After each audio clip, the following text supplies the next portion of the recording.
Mutual फंडमध्ये investment तर करायला जातो, पण काही वेळेस आपल्याला हे माहीत नसतं की असे कोणते टाईप्स आहेत ज्यामध्ये इन्व्हेस्टमेंट करून, ज्या स्कीममध्ये इन्व्हेस्टमेंट करून मी मॅक्सिमम रिटर्न अर्न करू शकतो. तर म्युच्युअल फंडचे 3 टाईप्स आहेत. Number 1, equity. इक्विटी म्हणजे याच्यामध्ये टोटली इन्व्हेस्टमेंट ही शेअर मार्केटमध्ये केली जाते, ज्याच्या लॉंगर ड्युरेशनमध्ये जर बघितलं तर आपण अराउंड 12-15% रिटर्न त्याच्यामधून एक्सपेक्ट करू शकतो. नेक्स्ट आहे टाईप्स त्याचा, तो म्हणजे डेट.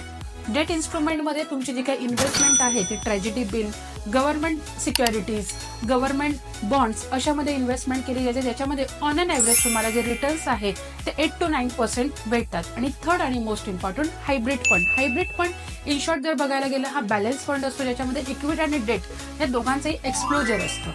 म्हणजे इक्विटी जर तुम्ही 50% करताय तर 50% तुमची डेट फंडमध्ये इन्व्हेस्टमेंट केली जाते. व्हिडिओ जर तुम्हाला युजफुल वाटला असेल तर फॉलो करायला विसरू नका. Thank you so much.